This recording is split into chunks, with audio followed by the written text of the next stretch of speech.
wada ebnada ukuada yewada efiada endema menede edebi sei ewo fie ha no sabre kopem se no mienu bebo dohwere mienu ntemu no efie ha be ye hyehye studio ha be ye hyehye efie ha be huru ha be ye hyehye esane say Ketekye ni pagya ni mu no na wotwe mu no Ketekye na konante ene nam Ghana ba bia amantam dunse nyina meche all the 16 regions Ketekye na ko wuro be bia ena Boshaba Plaza train station ha Ketekye na lande santai afei apafo na yomadwuma wie apafo no ayo omadwuma wie ayi Ketekye mu nneoma nyina egufom na de tienie enimpa binom wo manyem enimpa binom wo yempotem ayete enimpa binom wo yefefia ayete enimpa binom wo aban atena ye bi wo man Ghana wo mo aye wo mo adwen so wo mo nni wo mo huni wo mo selfo ninti na di ewia ni abetena ha memene de wie bia betena enimpa binom aye wo mo adwen se wo mo nu nso ade wo mo mu ade wo mo mfara ade se enimpa binom nti ene du memene de wia ya betena se ndenso ya betena se a said ya dwumadie ni sitia no ejeta ito no ehyehyehye no the most hottest afternoon show memene wie bia across Ghana asantememu ne de na che say agibe bia ebraso Ketekye braso time catch us say fa wotetefo no fra wodofo bi na fredi an ni gi dwumadie no won sen ka che ne say dwumadie ni ye fra ase ane sa na ye tena ase say dia by kind courtesy apafo egu Ketekye no mo me che producers DJ Bodro che Oyerepa Bodro apantan so te and afei Papa Sly onwa double as the technician on duty sanso a producer show no Papa Sly mo ha me need the Uncle Ebo Biney afei osomfo Pastor John ewo fie ha prophet ewu anso ba cancer na afei enimpa numu ya kabom na wo mo ayen sabe ka mo tetefon so no ye ne wo mo adwuma na ne ensamo ya de bra na bisun yie pa o man Ghana fo wo mo ayetu kotena e wo bi man so kopa bibi abafie ababu abusua abaye adwapade wo mo bre e wo South Africa man mu xenophobic attacks no South Africa wo mo ye pa but ye beji atum se bri nye dura wo se o man Ghana mpanimfo ye hu bibi ana ye bedi sa nkomo no ye ne mpanimfo awedare ewo banpom nsem mu e bedi sa asem no hu nkomo e wo fia na e de amamu ye pa de bia metne fia ka ya na me ka na nkrofo ka se na de na o ka sa na wo ye ya maka cho se dwumadie we ye dia ye nye bosremuka enye bosremuka ensamo adanse ni hu no ye nka wo fia ha de bia me ka kire o say isi oman Ghana ye wo mu ye ka corruption katasese po ye kan dwimu a ahia na mpem bebre na ye tene yensa e wo politicians and so there's this group of people ye fra wo mo technocrats. There's this group of people ye fra wo mo technocrats. Yeah, aban beko aban baba ina wo mu da so mo te ho enti no call institutions bebre wo mu ho wo call districts municipal and metropolitan assemblies bebre wa there are technocrats wo wo mu ni safo na wo mu nye government appointees no wo mu de ote ho ote assembly wo at no 10 years 15 years wo mu ye dwuma wo ye pa na public accounts committee a subcommittee it is within the parliament I will see to it there. All the institutions that work Ghana, ya this come woman say, woman fanyam puntu juma mbo man Ghana no, woman appear before that public accounts committee to come and render an account for sika ya diama woman was so develop woman no. Na omampani dada wachomuko His Excellency na na Danko Akufo-Addo. Papa ne bedi omampani ni no. Enoma bebre na anko yie. Na nsompuntu dwuma bebre no na omampani na Danko Akufo-Addo oyeye. Se wo mpe no kra, you will never understand. Na Danko Akufo-Addo na bre so. Enoma bebre anko yie, but enoma bebre ho nso papa ne ye ya enne ye kase ebo wo man Ghana. one of his achievements a district road improvement project but here na take ni say ye drip no anka district a ye feeder road e kwan a ye ngusu kota no say na nsuo to na erosion take place emututu a na sa machine so no ye de adwudwi e kwan so no ye de asiesie emma na ye kama emma na ye kama emma na ye kama or this drip ne ba ye na what you a public accounts committee a ye adwuma bi one of the districts within the Ashanti region atwuma wo bieja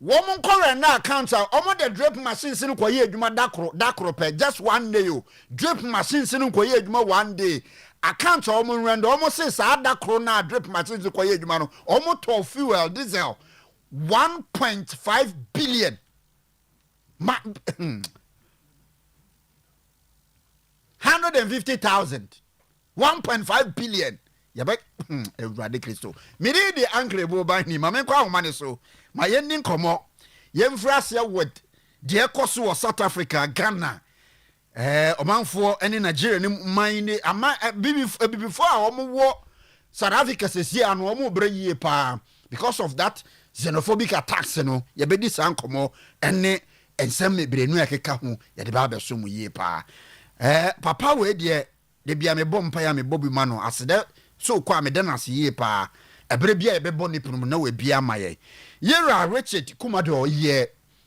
security and fraud prevention expert opina kwa be wi Zakumado akwa ba okay na line na drop yensa ebe kan wo hana ye de na to so e de amamo efri ho okay opena kwa ba aha buaye dia kwaso wo South Africa ye nyina ye gidi se abakwasam we nya de edikan ene dia kwaso in fact ayo wonwa se bebi a ewiase ni nimde ni nyansa akodre na South Africa ye preach se ebibiri amemu na Africa ina ebeka ye ho abomu no na we kwaso ayo wonwa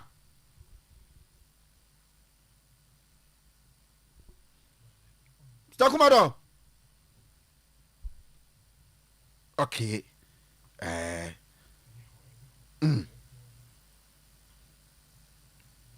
well ma Takumado atmen kan da bi se si ade ye kakra se atmen kan wow okay mon frɛ ne bi mami South Africa form pese ye bedi nkomo mo ye den kra ye bedi sa nkomo no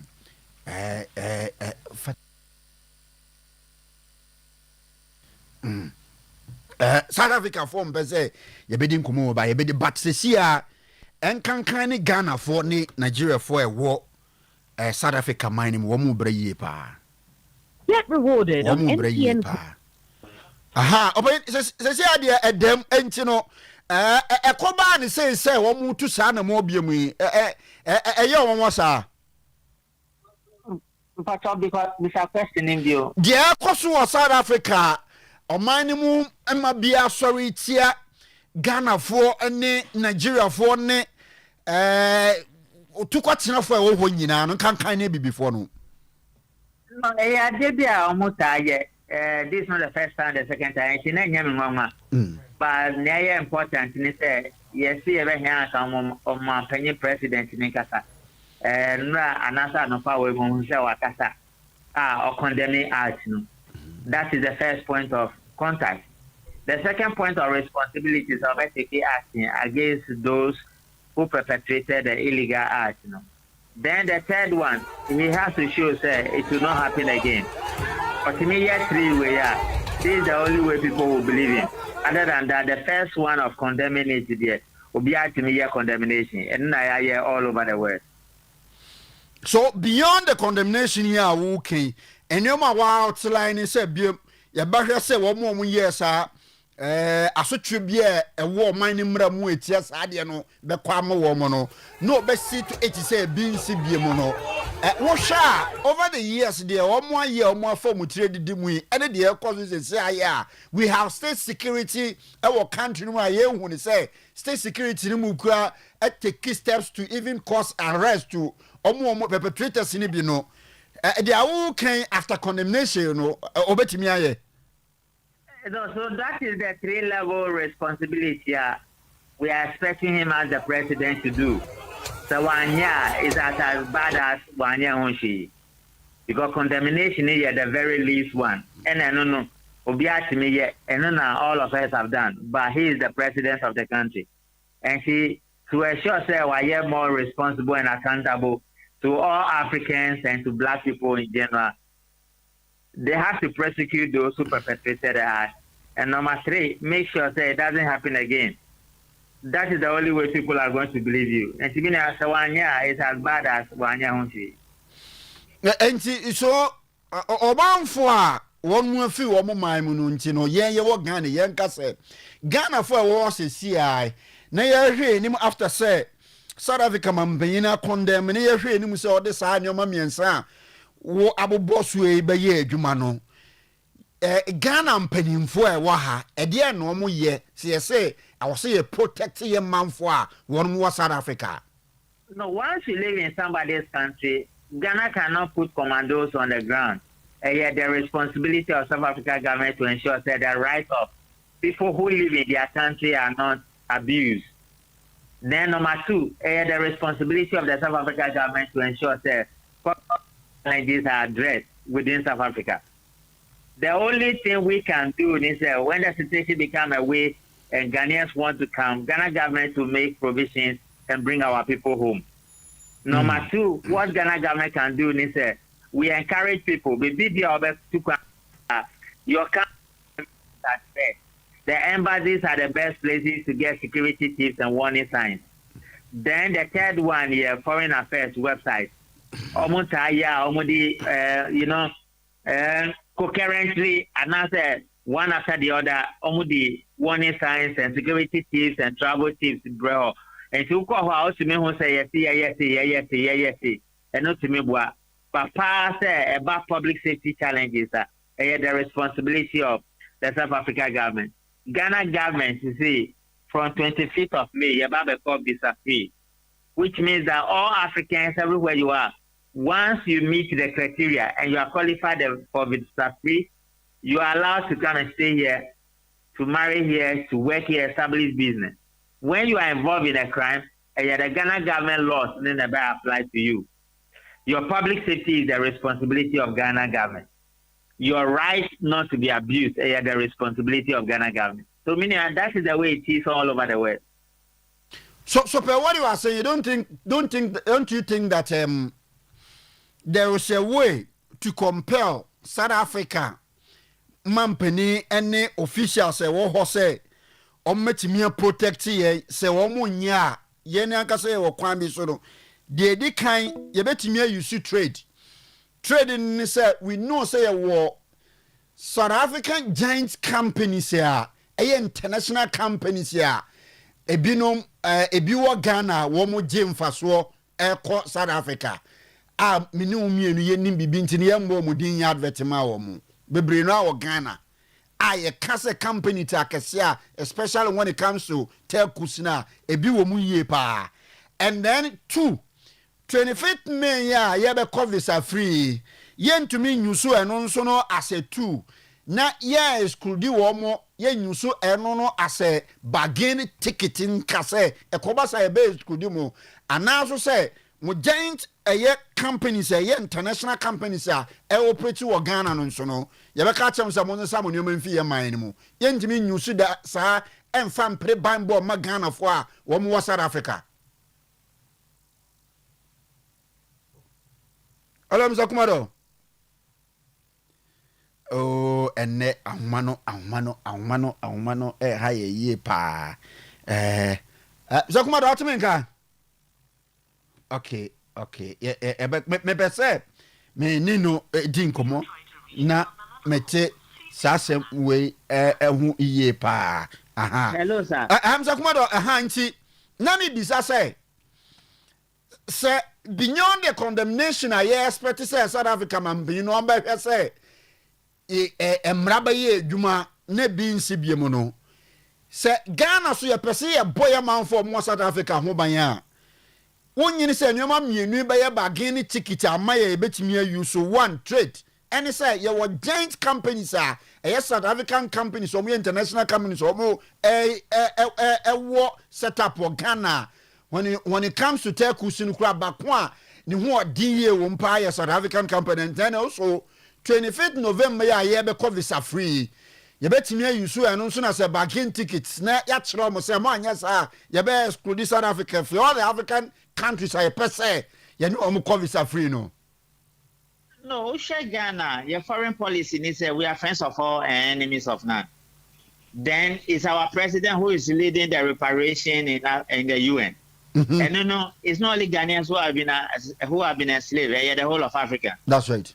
Then you also have our president who became a president in 2025. Yamano, Africa Union head, waiting 2027. That's right. It means that Ghana will have to lead the way, and leading the way, we want to bring all Africans together. And one of the reasons why we are opening up our borders using the visa-free ticket, as it has been done in Uganda and Kenya and some other places.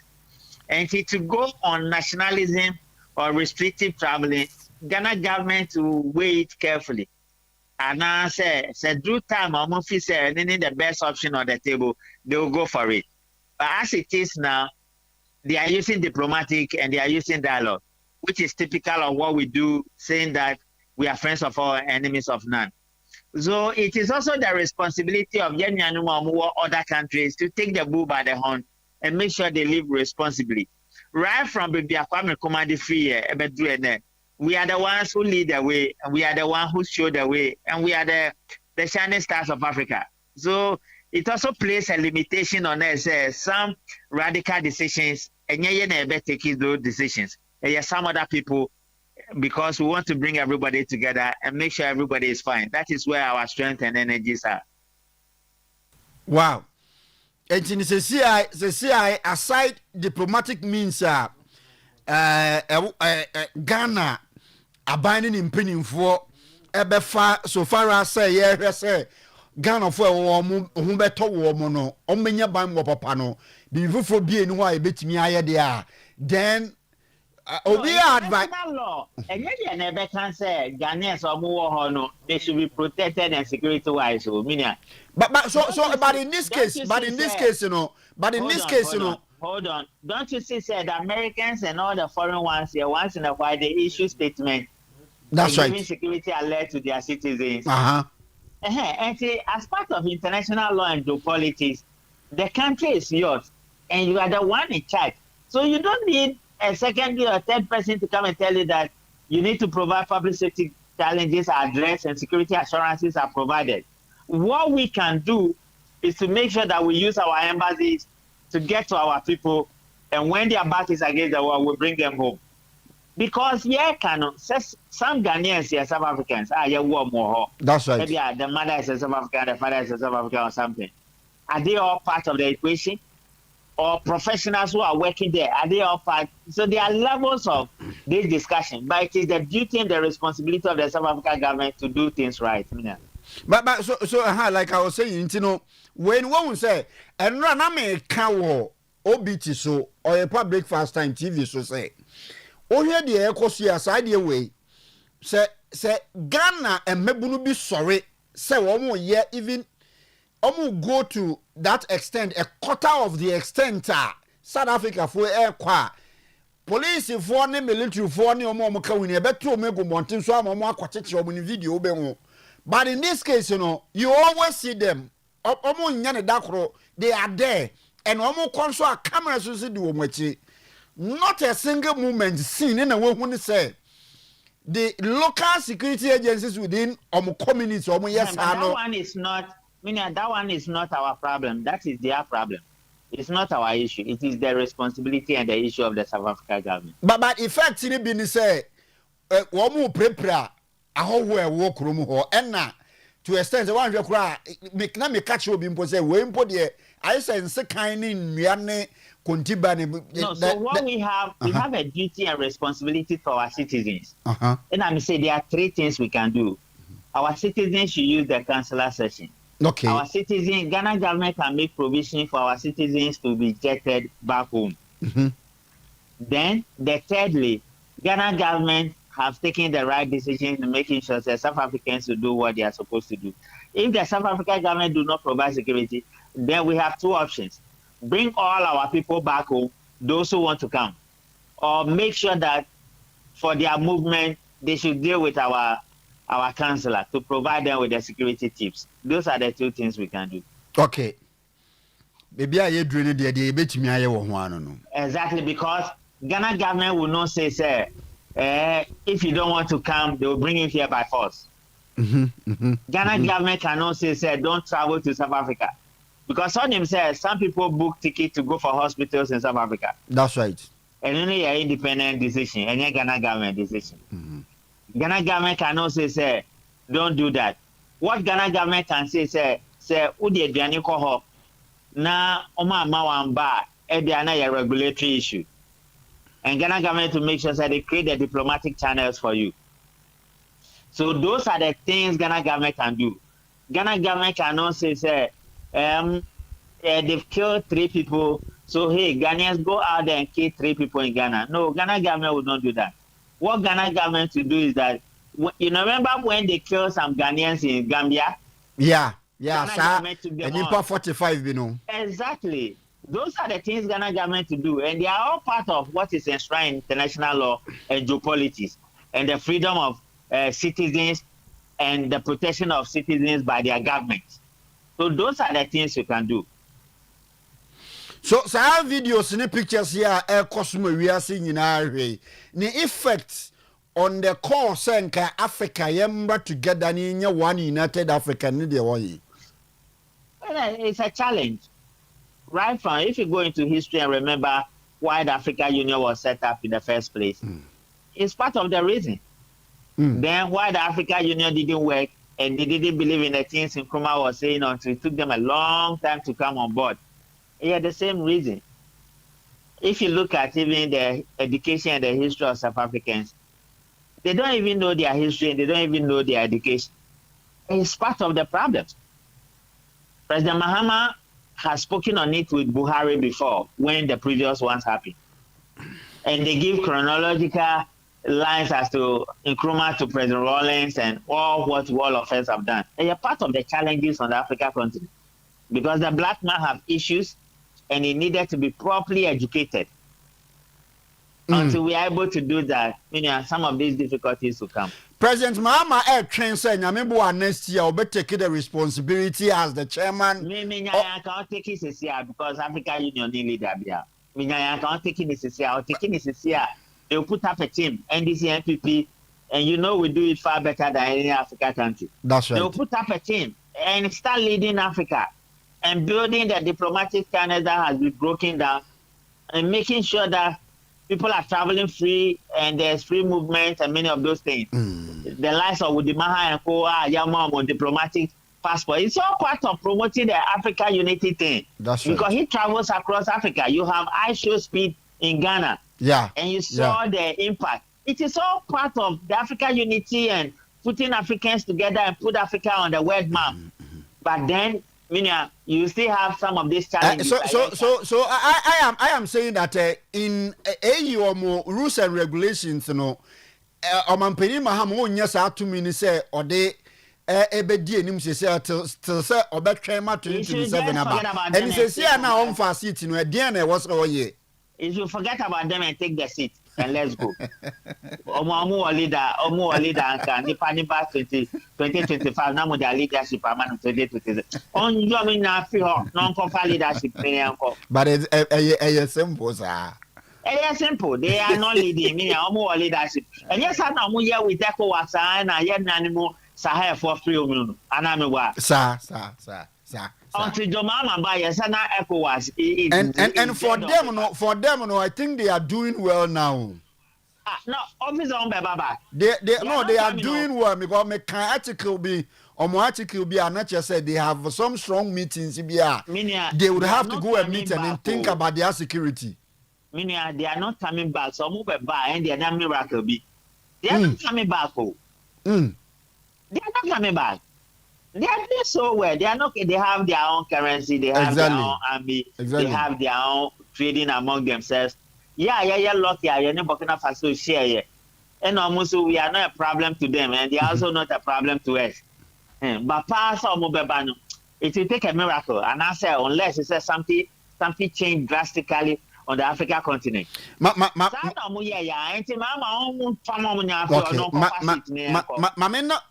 was in Yamibua next week. Thank you, Minia. Where's a hair for ya come once? It seems they are getting the needed support in terms of security wise from Western countries now more align with them. Mami catch is it years back? Tama. Mahama Wapa free fertilizer. Okay, sir. Project. I follow back to Burkina Faso, Mali, Niger. So I am aware. I know the terrain so well. Those guys, they are doing well. They are doing so well. That's why everybody is talking about that small boy.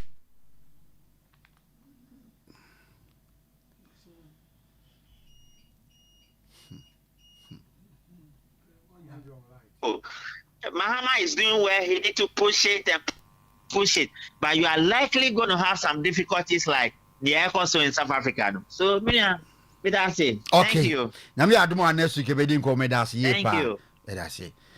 And you know, Ora Richard Kumado, and Yanino Edin Komono, but and you may be pie easy for your crow you.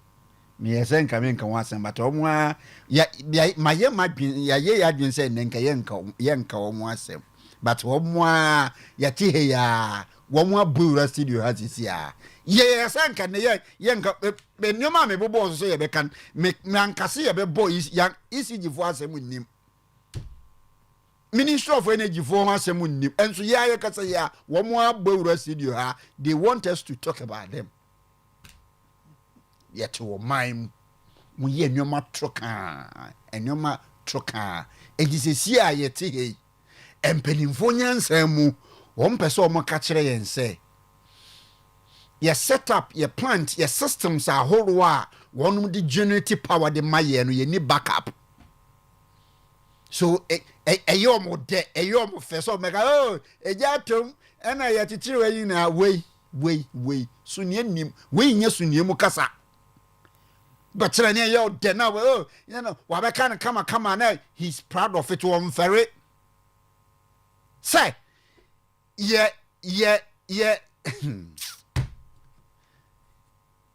plants and systems are more generative power mayano you need backup engineer ye can say if the whole of Akosomo goes down, if the whole of we goes down, any other place goes down, Ghana gas down say sia noa just like the country na be total placard or money be dum ye nya power biem sa don person mo katre yate says hana mo kan na Ghana for so per say ye gisa some of this flimsy excuses to mu say empanimfo ye for mo adwuma ye bomb hoka allowances are horwa wo mo gi any opportunities are horwa ye di tumi ne positions bi ma wo mo a wo mo nya kakra na wo mo be ye de abo ye ntimamufo no ye manfo no nso no edruwa they come out with excuses for the past 3 days me na kanye mu ma de nche da for the past 3 days me na light him e ma de nche da the bia me da su yeah but me say oh god rade empeni for my mama kwaba empeni for my mama kwaba Pastor John Jamai. Kwaba. Yeah. Say ja. Last week they say now wa. Yeah, do number one. I'm from the studio. Me say make us say ya. Just say do some pressure ya. And woman, you best start show ya. It's here in a space of 2-3 minutes. In a space of 2-3 minutes, pressure say ya. And yeah was studio ha. And yeah was studio ha. Hey, a country or maya. Yenya ya dream say you bet take it when it comes to a data serious no say na eko hwe every 10 years bia no ye say sika ema population and housing census ya the year population ya kan nipa ne adan a wo man Ghana in every 10 years bia we have an idea of your population ye be kan the rate at which ankrofo si dan that should give you an idea say in the next 10 years, in the next 5 years, in the next 2 years, and in public doors, sit down, and in your power generation, in the next 10 years, I will say a BM, you feed and I will say a Toby cow, this is a common sense. Where your common sense. But you see, your leaders no for data in your way. Until they do a be a yammy be someone said, yeah, dream a day, team different from Kofubi one now say they are young one that way simple. Population and houses say density a kind nipa density a kind every 10 years bia ya say yan kind ye nipa ya say yan kind na o man Ghana enya bibia ntia you link it with your development you link that with your development enti no what one o your man a nipa bia ye de to me ni dwuma bia show monsa they should reason enough to say the next 10 years Ghana your population bia be increase by 4%. So population increase by 4%, and the rate at which and build a dino a bay increase by 10%. And it should tell you, say, energy demand, health demand, security demand, food demand, until all these sectors, you have to expand them, you have to improve upon them. But we sit there, you're increasing the population year by year, but still, generator bakuna they see what they want to see. Enti generator ba ku je fam pe e wo se country ni nyina no chese ye nyina ye kotum saa Muhammad dem ho aba ye be discuss se Muhammad dem ho aba mo pese ye dis anyansa ne wura mo adwen mu a ye be discuss ha what ye na wo hwa me a when they come and give you that flimsy excuses don't buy into that excuses, don't buy into that. If you don't know, I am telling you this afternoon say enfie dubia ni mpa ye kan wo mo no enye bibia nti o se population o sit na fie ne ye mekan mo wo kwa for information ja ye ba be kan wo da no enye bibia nti a.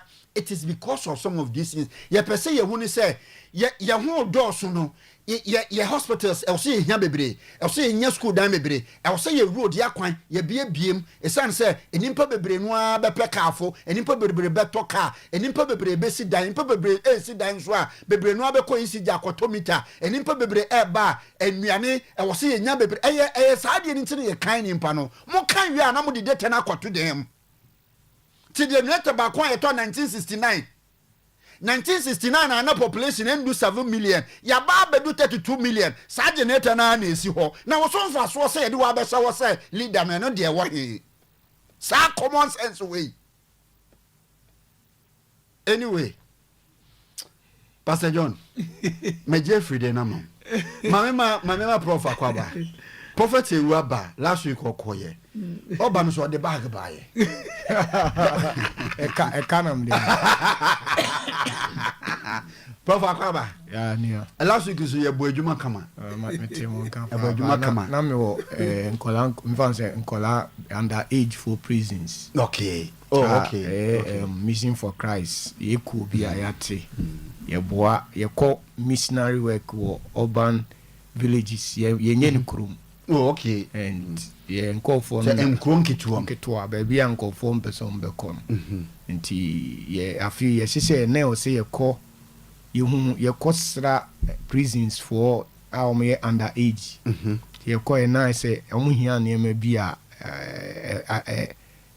to da bia institution ni si ho ye didin atoso batu rema hu say bibia anya adwuma nti yenzo ye NGO na ye Missions for Christ International but ye need sponsors nti ya na contribute to ye bi e pese ye bia ya na you contribute to na ya kambom sika ebenya no na de akoye saa de nti saa adwuma no bi na you could deal with prisons me fan say underage prisons that's a juvenile it's a senior coronation center correctional center nti that's right wakra ye koi till last week man we eka na ba nti no ye be boamu missing for Christ somewhere had in fact Jumedi no was so nice mitia obia from the president. I'm the vice president do what president nene asarebedia kon I see on division ba na me one of these days you be invite him wa okay invite na nyase be invite so mpo de wo ha one of the what the president beba what the president beba come na ye di nkombo enti no ye mama infraction free was na South Africa xenophobic attacks na ye nya topics e go ha no ECG for edumso na nka ho ena omo aba visit ye wure mu yense omo visit how many times good nyame na make wure mu omo visit ya na mbedu kumase na medem omo visit ye 20 no na wo de no atato be 1 minute bi ye chia atiefo nyina motie na mohwe Oyerepa TV ne radio ne Promise TV say South Africa program no ansana bibi yesi bibi ote se papa je kireda na bibi na aka no bibi anko kam papa eni kirede and je kirede ne so eje ne so interest o se omo yesa because of say bibi akoka na say on program ni nyina no unemployment unemployment the problem of Africa and Ghana can ho and the unemployment issue no as at 2005 South Africa omo ni adwuma 31%. Eno ye mpanifo youth no about 43.8%. Youth omo ni adwuma in South Africa 43.8%. Ena mpanifo a omo so ni adwuma 31%. And the population is all Kambumana 43 plus 31, which is 74% in adwuma. And a country like South Africa, I don't think it's under development. No. South Africa is developed. It's compared to UK. Exactly. And he say, as South Africa, no, you expect to say, is it a program? Say, is it a color and a program and a mindset? Say, color and can ye two kwanya ye intimi performing. But I think the African mindset, you know, because I don't think say a color problem, our mindset in here say the black mind and then the white mind. And your white mind, but yeah and white man because Ubruni be no ye white. And a bibini be no ye black. Black is a color. Exactly. But every year I be before a dark in comparison, which is nature. Exactly. And then the white people are so called near fair in comparison. So you need to be or white. But on my mindset near very white. Exactly. To from white men. And your mindset near black into a fair black mind. He said into black mind no and aqua could do baby as a South Africa. Eddie or show say but if you look at them as well so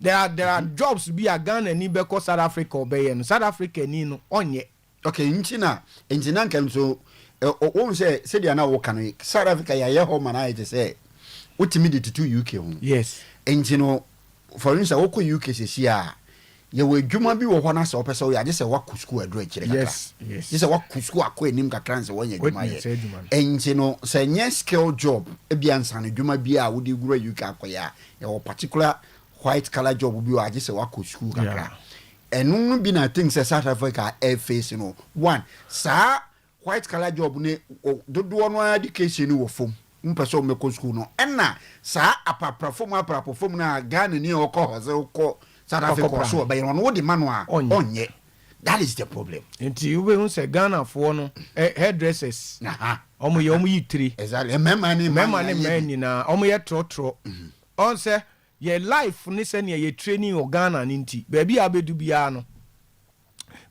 bia utimi ye adwuma yen ye system ne wa ha no esan say e ma wo du ba bia wutimi ye adwuma bia de beto anim bia but in South Africa for ni hu ni say Ghana for ni ye adwuma edidi ba mo nim say adwuma fon no mo ye do omo manim no enye adwuma papa ba say adwuma no so ye de ma na ho onye aha enti no omo hu ni say nkofo ba yi omo ye hu adwuma bi omo ye ba they are making it ba yen no say adwuma no de ma ye nye enti in this case no I think say enye the African countries members na wo no na a problem but the problem is their government how one besifa tuning nkofo na dwen no ma hu say adwuma bi a diska ba bia no so timi e available so be in as much as I bet me put food on your table say nye krono bo na nye wudie nko ade a ene wo ye South Africa ni a hu say adwuma bi a other countries for ba omutimi ye no won so pressure won so be ye bi.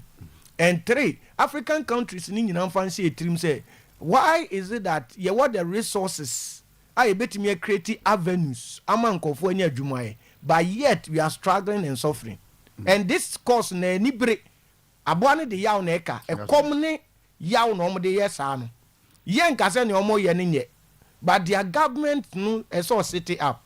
South Africa more the biggest gold mining in the whole world. Exactly. So why should you even suffer? Should this give us an idea as to what Ghana for to coin? Kwamono so mo kopesika befe what they go through. Entine so sen no kakra wo se hu ni se wa brepa to extend that omo a obi ni mutia mono ni sen wo musika. So mfanye bibi wo na odisika na fa baby no odisika no odi. E wo se we e kire bibi se Ghana for wa kontomo brepa ntino. So mo disika ba wo se ye hwe so yi.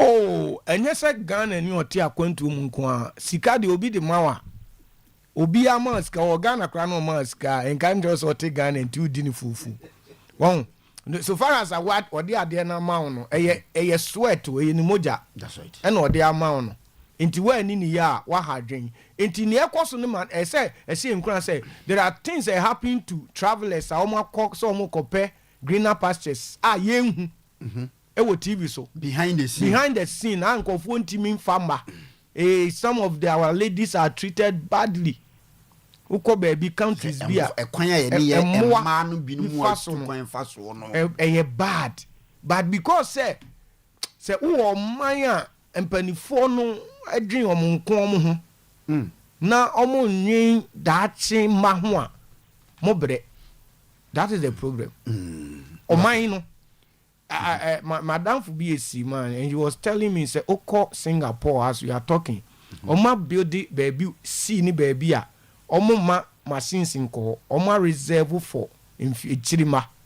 Inti enama oho nyina na omo yi omo mpo. They are reserving it for the future. So you ask yourself say now come to Ghana. Yeah, ade esi was South Africa here come ne aho kire ne ani bre. Ghana for ne very peaceful. Yeah. And can I see a yebi? Yeah. I was see a year brosa because if you look at the unemployment rate now, I think it's bigger than South Africa then. But because the Ghanaian man or the Ghanaian young man has been trained to be peaceful. Exactly. Into yempe basa and also interest yempe for they shouldn't sit up. You beg them. We should send them a signal say bibia be to me asi. Ni asi was South Africa ni be to me asi or Ghana. Until they should sit up. No omunye niema ye ewo Ghana na ye mofra ye mpanifo yufu no obi anya baabi enye dey and say yen dream dache bibi a ye bia because now if you check Ghana constitution there's no policy for the youth. There's no policy. Yeah bebe no so bia mo no okay me di see ewie no yesra mu ECG for sebi ensra wo mu ye de I say say yensa so monum yensa nso bia no nienti am kan sa ne say nienti am kan say yensa so monum but ye wo man mu a instead of say leaders ne serve ye serve a leader is somebody that serves. Jesus became a leader and he was serving his subordinates. So every good leader no ono na awesome but yen Ghana man mu ne Africa de yen timamufo ne assume leaders ninti yen ye benya light out adam Baba ko penini fie no or light ye num ne light da ye dum ne kra ya ye plant amana ye tofu agum tuaka enti ye mpanifo ne ho nkire wom when it comes to timamufoɔ ne mpani baako baabi a instead of saying ka ɔman ne mu mpanifoɔ no ho bɛtɔ mu no timamufoɔ ne mu ho tɔ wɔm because they think about the citizens. Pastor John, Uncle, your mom South Africa visa says here obeko. Says here say kwa ya de be 1 week bi wo bra. Depending on the good ameko ye. Uncle boy, where was he? Okay. Akonya sonko de amaye. Ya gidi is ntokwa ne bibia won fare bai. Na ade bia si ne ampen to bra SSC bio. Eno na haye no. Say can South Africa esi nti si a say tebe sam nti baby I be cause we enye de betwa to obesesi bi besesi bio if you say the way a omusi efa so esi nsem no we ko pacho ne yakoka kire we manfo de hwomu ye ne wanye se sa adekode nti afa sa de ne ba no ye hwe nsiesie da bi tokoso ne say oman no so nipa no doso an na doso nti anibre ne sa nema no omude eye sa nema no na me lady bi na okobo tiri ho se wo ho ani awo se kai ni aba so ni abeje wayi ehu se bobo tiri ho no se sika ba ho se si apa bo se na one ne gangs ni aba so na o ma be robo nti sa nema we de mjide se beto akoso ayesa ko si se omanfo a wo South Africa no benya adwuma na o ma ye na wo kuma to mo ye mu no sa nema we de mjide se enjoy ebekoso okay yes na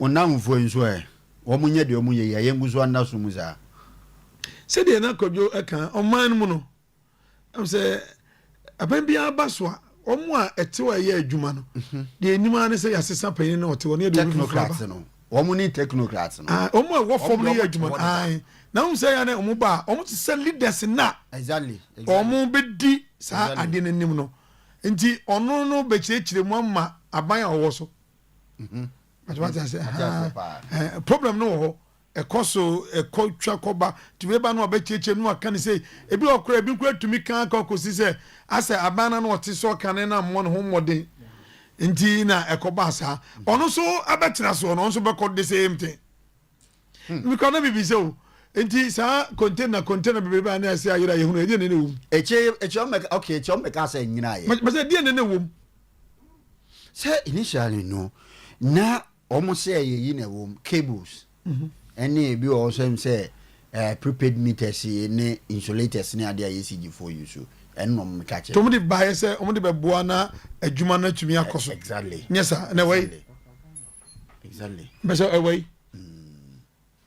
se container se wona nyanyira ade na de koso dia ene asem wo ba bi so who say do be mo ko chi nkofobia na makoton warriors ni bia mo na pese mbiso mimi tie minim lati wo adwuma be makotwa cable akoton mo bi onti se de ye niam city miji ya dwine no black na adwine na ye call Dubai udu Dubai ha me see ya call ye da ye a condition dem bia mu a condition e de bia na dan atetatentene akese no lat out ye wu ye am kade na mo na ni kurada obi se wa tan 4 years o munum la onu ye num kani ada adentia onu na oni dam tise e de bia be wura mu bia condition stop ya be wura mu bia a condition e si so 24/7 Ebia they are moving. It is as a result of this. Maybe what tape will be actually more tape but in the video in better so. Oh, say to say the ayaka said you made your way no. Yeah, metna your bushim. In fact, the Facebook join us on Facebook or Oyerepa Radio on Facebook search. And after Oyerepa TV Ghana on Facebook. Best search Oyerepa Radio or YouTube and so. And you know the account was their videos, pictures, na the account was evidence. In fact, Public Accounts Committee, Parliament now set up that committee, no.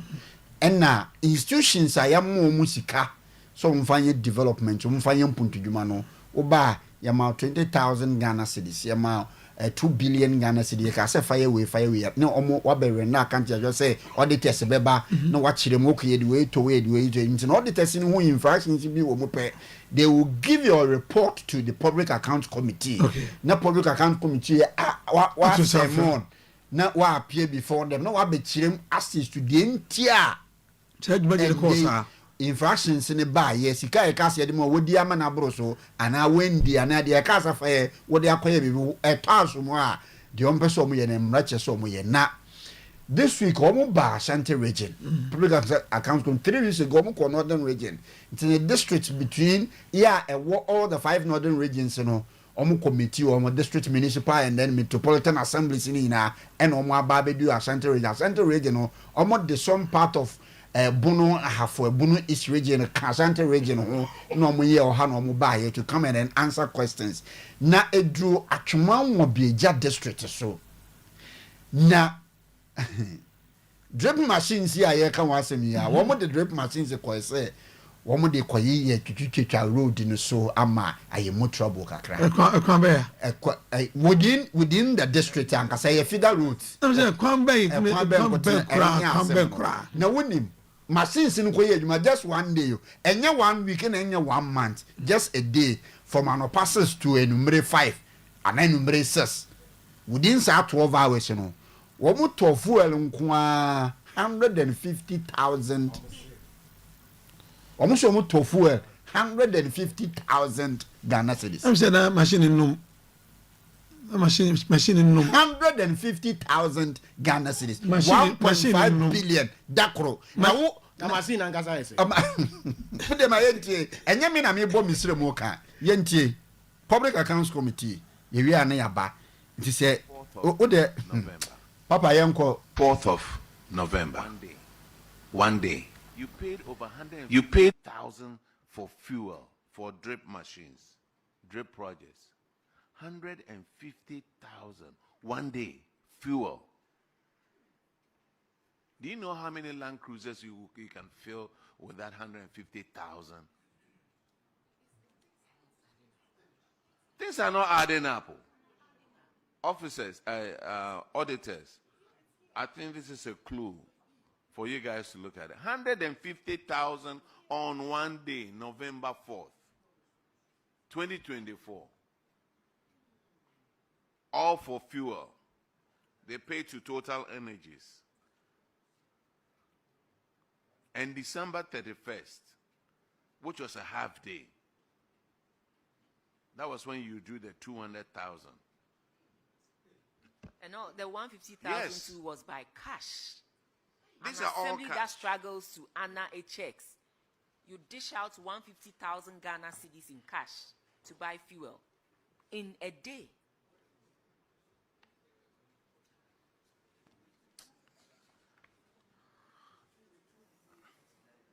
Achema, 4th of November, 1 day.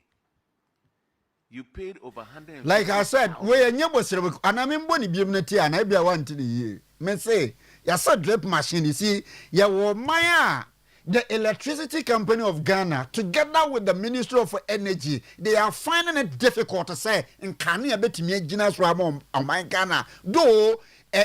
Light no more fan chain service charge every month be a tiffy or light bill afe asking one or free say was almost to light bill tum recently cry 28% can you bonia satum still they are finding it difficult say o me man can you gina so amaye entino say ko hwie sika gu we district back home close to 554 municipal and district metropolitan assemblies are a war 254 ye wo man Ghana mu no ye wo ba ko pempo de be pie mu no na 1.5 billion what thought this are just 1 day say and I think it as a result of this anything I yentimi nya bibia because if hwe sika no go me say enkrofo bi hye baby wo mo fum sika wo mo disika te say wo mo de mu wo mo vi sika no enum sika no te say dia wo mo ye no tie ni bie in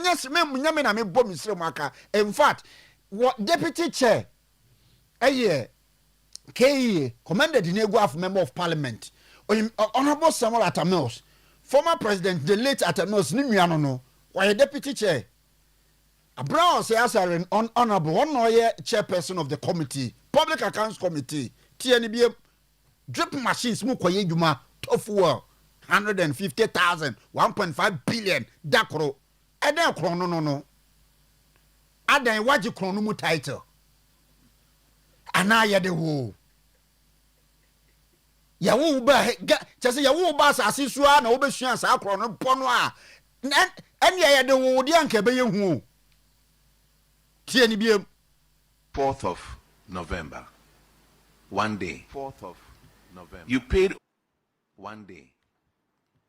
You paid over 150,000 for fuel for drip machines, drip projects.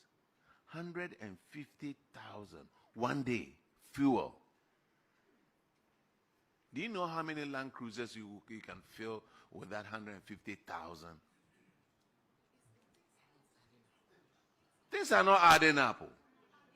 Officers, auditors, I think this is a clue for you guys to look at it. 150,000. This will never add up, Honorable Mills.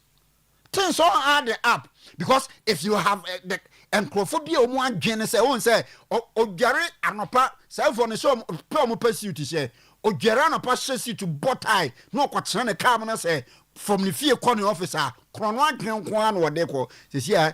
Receipt beni betimi di zero a share na one receipt we kura contract no kura na yesen ubetimi di zero na yem forward enti no by the time we be drive be fifie be do ni office no na wa plan kura no be bonyira enti o office wo pa ya kan nyina so be bokura no fisabra na kopim so be pon asaba enye se wo kwadwen bibi papa bibia afa man Ghana ho na nkante sa me say ye set up or ye di generative power ye ni backup nti je to ba ko mo e wo so man nyina ye da sum and then those who are the helm of affairs wo mo ko office adwen be na wo mo kwadwen wo mo dwinhwe that thing so wo dwen hwe that dia then that adwen will tell you say asem say ye wo be te ye nti ye expanding machines in your backups. This is common sense. Pastor John, atuma won bieja 1.5 billion. Uncle say same bit say ya na oti ana ejawo eyamja. Na esi me susu say on say sa tam ya de esi yi na omo ya manyosem campaign time November no 2024 no so sa na ade ni sisi na omo ya campaign e ba sa ya na amanyofo na ni ho obi ba otwa kwanso ma oye chief executive otwa kwanso ama but what you say nti wo ba wo ni say ase wotie niam ma na wo ba wie ni zelo se gu akire no se chi bokro no nti omo so wo ba bia omo so de omo de no ehyehe nanso omamu na yewe ya ade sika no enwuru na ebeye dey enwuru pa na oman no atibenya sika de ya de pa problem no crowd ya me ya ne say yehunu kra ya identifier scan no kwa ye mfa nyeri nyina kra obaka nche so yeri nyina nyuma be no be bi na sa oman a tip say so koka ho asema na ase wo na wo pa asem ka nanso oman ni nyina ebre oman ni nyina ebre wo sa ne ma nipa kakra bi na edidie na wo mo fom sika ne enema enye subampa nti nka mpanyimfo ahunu sei no wo mo a anka omu die ni mo ye yesa ne yemfo mu famra kwanso na me gidi ye se ebasa ebeboa ama de bi wo wa nipa besuru. Okay pass prof atrimano se edos no ti we mo bieja we be north ana mo capital ne Barkesi. That's right. Oh okay. From establishment no was I think 2018 and establishes district no. Now I think some population cry 556,158 or something like that. And he say utreska omode ekoto fuel no ekoye na nka omo chairman members ne kura wo na. Enka na nka omo nante kura mpo a enka sabre obi adwuma akonkan obi a business because I would say something billion, right? 1.5 billion. 1.5 billion for a day. In Tinkasa, 1.5 billion on population in here. I think 560. Either 560 or 5,560. 560,000. 60,000. 120 something. Tinka ye chase can moma. nanka wo ntwa kwan ne so kra nka obia befa it means say nipa wo nyina sika na wo de ye adwuma one day no ye tell obia betumi anya 2 million yeah ode be so ne ho which is tetiska be 2 billion me saka question na mo it ye tell obia betumi anya say sika no na kwan na onanka ye nante wo say ye see garamse a ye tu no nti obo ase mining fuel use na day kra de ba oboase mining say oboase gold face fuel use na day for adwuma so de ba eni ne nkofo use no one day twa kwan then I don't know say one day no twa kwan ya ho nyina so eno no nya asem no no betimi use one day twa kwan bia wonti that means say kwan twa kwan be na kwan be wotimi twa kwan be 50 so na abeka say sky krampa still na no utwa kwan mako 50 so I bia be 10 miles krampa the money is too huge yes remo mami papa mo tena se na mo ye mo discount man no I think say it's hard time as I say no enka adwuma no ye koye no ehun skani fu are ye koto no say ne ye koto exactly na yemfa proper channel receipt a bibia di adanse say because me ye hu ni o boss me ye hu ye kan ho ana me kan say de ye hu ba kon de to ba kon anu krampo ni one day no mo twa 10 days ye kohwe o mo dia enti Ghana ana me kan say sika na ye de ba o man ni mu na ye say enka nipa bebre nya so mfa so no nipa kakra bi nya so mfa so all because say one either say the party na power anasa ne party na aba power say ya nyi o man ne ho a ya nyi eno ne ade a mi da bia mi su say se ye nyina ye be se ya na se ye nyina obi anya obedi a ebe to da no Ghana obeda mpan mi sere mu se mu dwen a mu nwen se mu so mawo sa nipa na mawo o mu dachi mu ni wo a ba bia mo se no ne ho anom betena nti se bibia ye bia no yenwe dachi ho okay eno ape me dey metumi join us on Facebook yes be bo dia me ba bobo mpese obi ahwe bi e wo Facebook na technocrats no wo kron no de nyame bo next week ye be san ba so enti ne public accounts committee no yenye hu ni say amanfo ye say wo ye di omo achi edi omo achi ye pa next week me de ba ko bi baba a district na escape me na the animpa ne ye ni won say contract na e wo say omo wo threshold yeah you don't go beyond that threshold and you know a 200,000 contract na wo say wo dema and it should be just one contract and enam krono ano wo mo pa boninti 200,000 a year threshold now I am 192,000 and now 195,000 na just say on call beyond the threshold to bet me assign my contract be okay and you know no 200,000 threshold no wa 192,000 no o masa contract na mako 4 o masa contract no mako 4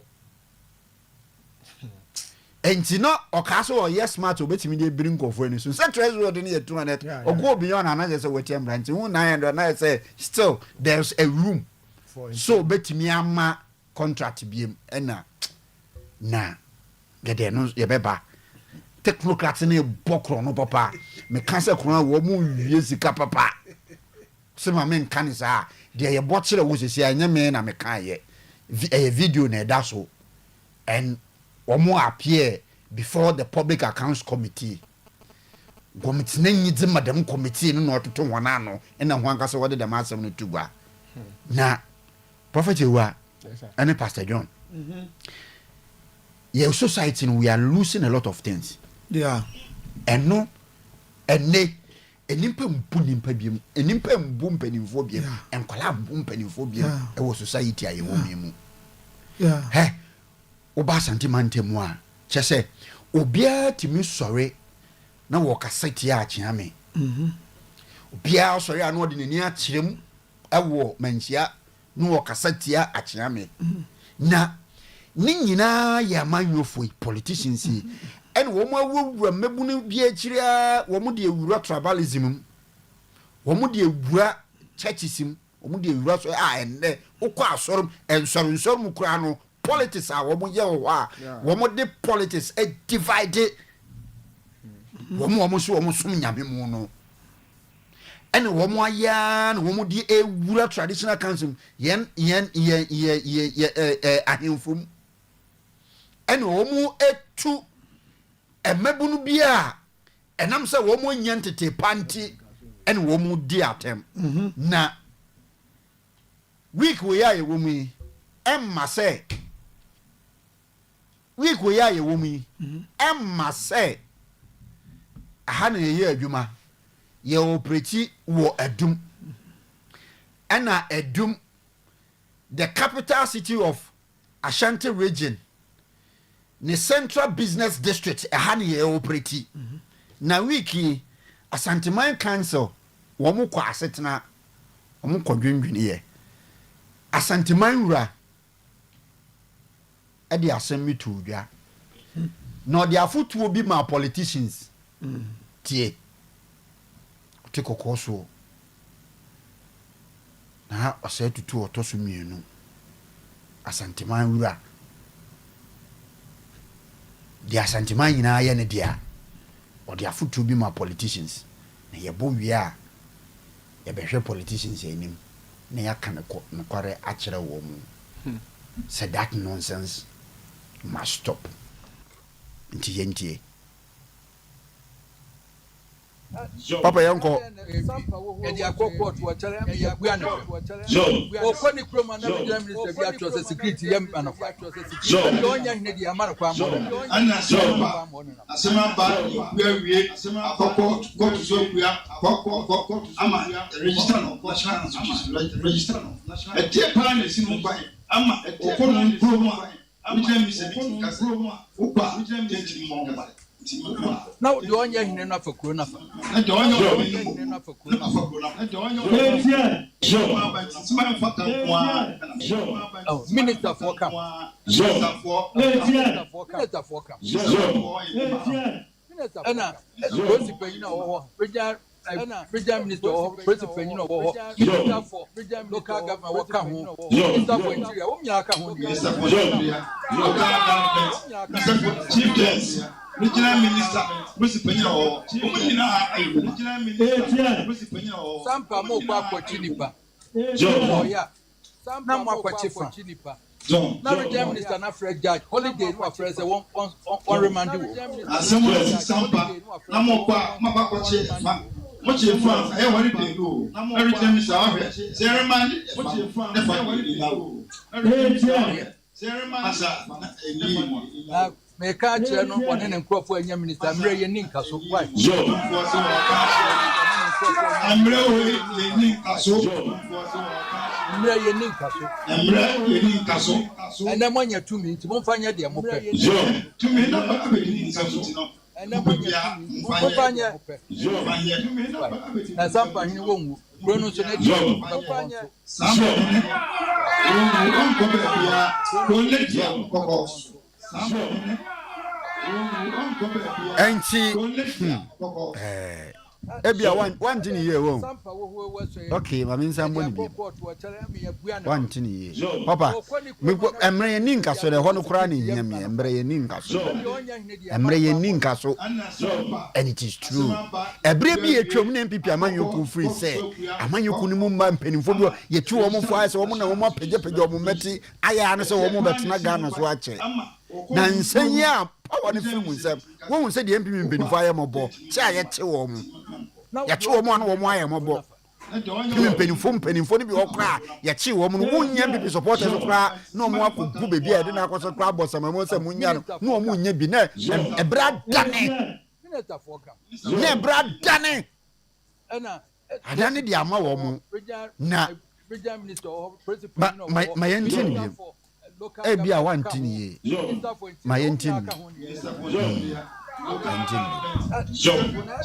sampa wo so e dia court wa chere me ya bua ne o for the promo na regional minister bi atro security yam anofan don't ya hine dia man kwa mo no anna sopa asema ba wie akoko court so kuya kokoko ama register no national security register e tie plan ni sinu kwa ama okonu do ma regional security kase upa tenti mo now don't ya hine no afakuro na fa na don't ya ka chere no wa na afakuro nya minister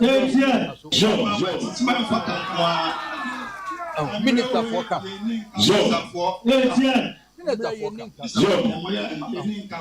ana na mo nya tosi penyin o regional minister o president penyin o minister for local government wo ka ho minister for interior wo nya ka ho minister for chief justice regional minister president penyin o wo nyina ayo sampa mo kwa kwachi nipa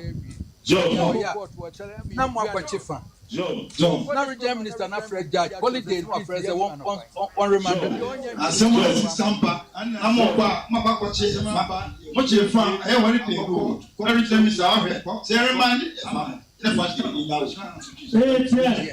na me ka kire no wona ne nkrofo anya minister mre ye ni nkaso why amre o ye ni nkaso mre ye ni nkaso ene mo nya tumi ti mo fanya de mo pe tumi na ba be di musam ti mo pe bia mfanya na sampa hin wo mu prono so na di mo be ko ho na asantemanura odi safutuo ni mawie ye no na asemu a otum asantemanura ka ye no sa wo ye badwen ma we ya wasa wo koda so nie so na wo dwen ho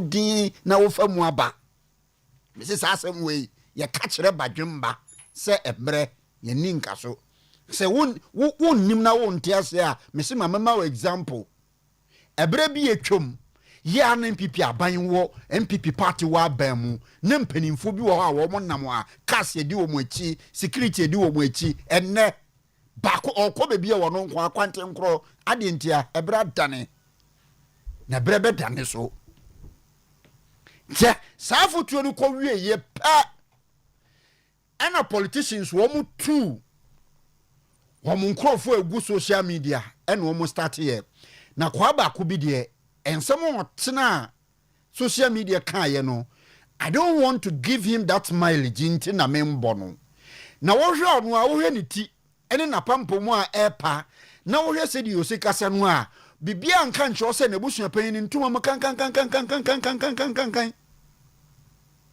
enye obia na be ka kire o se wo hwe no ankasa wotimi hu se yesi ye de ni nsi wo pa na ondi dinachi over wuro ni fie na wo hwe na busua panyin setia ne bobia ne ya bia setie ana ye nko kire wo papa wo no na won kire ne papa e bia wo se be fem eso enam kakra ya de be ma na dintin wa so camera si na nim ene wo kaseti a kya me kwala totofe ho a enya wa se ne it's a fact and research back it the youth below 40 between 40 downwards omu wu bebre kura champion ha yase yemfa ni die man panimfo na isi ememu na wo Ghana mo ho bo makasa asem we me se mo ho mo bo ha that's politicians future politicians ejija mo no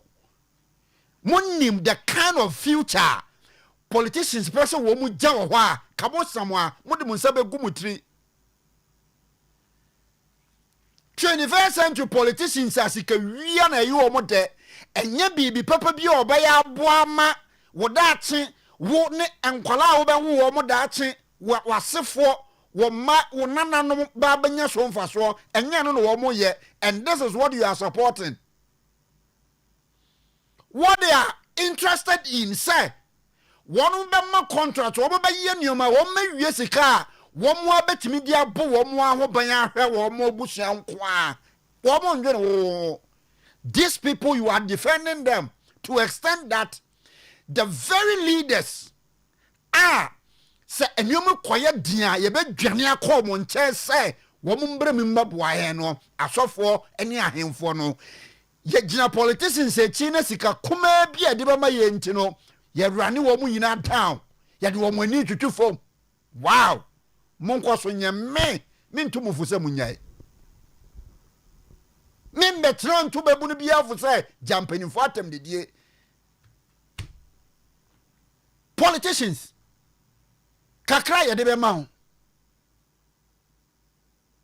ebina drip contract drip full anko 1.5 billion eno kra ye dakro na so ye adwuma to 1.5 billion for 30 days one kasa calculate sika be kom ene for so a obenya na otam bia $1,000 bi 50,000 bi the mawas 50,000 so politician atam 500 million as so say obeye adwuma amano 10 years and so when you say card for problem and bisa won say as no e betimi asolve obetimi asset won up we am man wasefo benya so mfa so the little that he is giving you no ovia homo a ono odi secure ne busua ne ma ne yere ne nananom odi secure mo future what ha wo defend it na watimi aso kam na si wanim na mu di achami atem monko so nye prophet wa I think say idea was say you say one say who say o mind bia wo ne culture and culture is older than politics amanyo sembetue ya manye ni ya mamre before politics in by no na country no most of the African countries and even in the European countries no were ruled by monarchy so, system maybe to say Eswatini yeah ne won even Australia na they yeah so even in Dubai that yom nyina no they are ruled by prince name. But with these people, no, there's this respecter, the mom, because omo use politics, omo use amamre, because amamre is senior, and amamre mu, na yempeni fo nyina na nanu ne ba, and ahiniye die, we a politician na you fra ahiniye mu. As a politician, one of the advisor, a bad boy and say, who be so politics cause ra bu ahemfo, but emfa ho nhihye omoniema yim. You quite fast to see him, and then quite fast to him. You can't talk the constitution could too be cry. Why a mistake?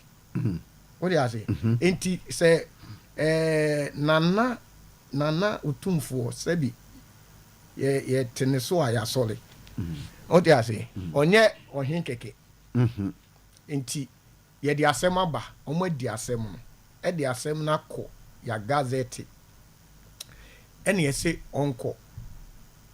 Se wo pese wo boa oman ye di a ni ahemfo ye no wo boa wo mo na yeye wo ko gina mfimfin je se wo kra de once a wo mo atimi decide no thank God because esere mu ho ensem asisi ye politicians try anyeye ba na do ba ye no hu se otumfo wo that knowledge any sanim die no any experience no betimi any sa enumunyam no a obetimi dia kono makokama nti asama na da over 10 years I didn't talk about 10 years ground for na bowura mu ano ene yi why because ahinie sane yesese no ne sane yi no ne sane kasa ho wan hwe yi na wodi law ene o politics koya obese niam bebre ena two the first said data yefo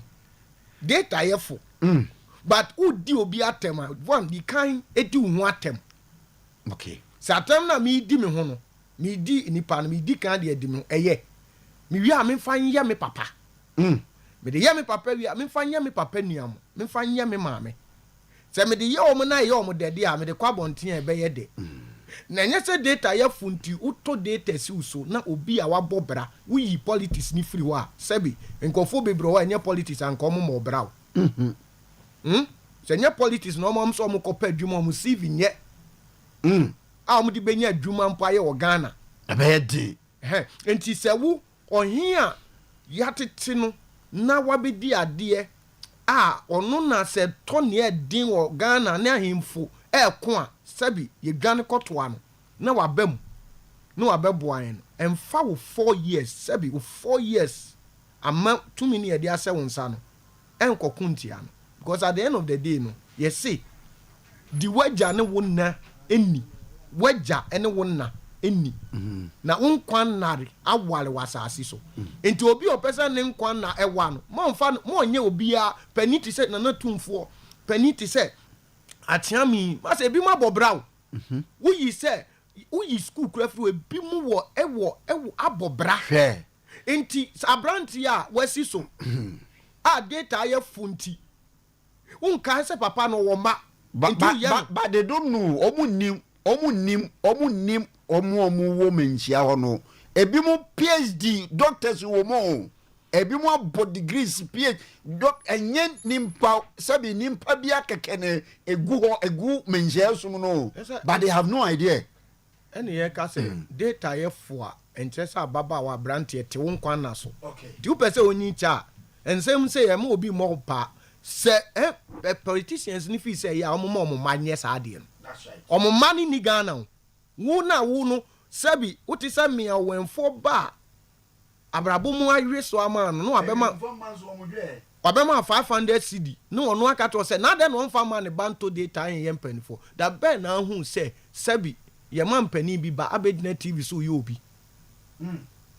ana minister bi ba abegina ho ye obi omutu omo manefo ba wo omo agya o se keka ne ope etere wo because omo nim se wo no wo ye condemn timi sremu Pastor John on say tumi ankasa ewo ade bi edinam saka tumi bi wo anoa wo hwana edidan ewo so ase so unya tumi so ase afofro wo pese obi ahu te wo se ukura tumi ya tu pese wo de ye niam tentem obi ahu se o te senti wan wi a wanu betwa akwa akira wan wi bia betwa kwa no otwa bone nti ye besere amanyofo se de ye ka no camera yetie aso obi ani anim ase nkwane so nipa ehwe ye doso exactly se wo bunu sa fa ne se nipa ehwe no edoso na wote wo manim e na wo kasa sa wa no nkontra na so ye nwanum hu ne sa o madwen ne se ase ono nko anati na obitumi ka de ope na nei nyema efa mfidie so kon akirichiri ntino enya wadwene se panyini ne hu no be na bedua bonti na agi ba bia ti esere wo mo nhwe omo kasa yie omo muade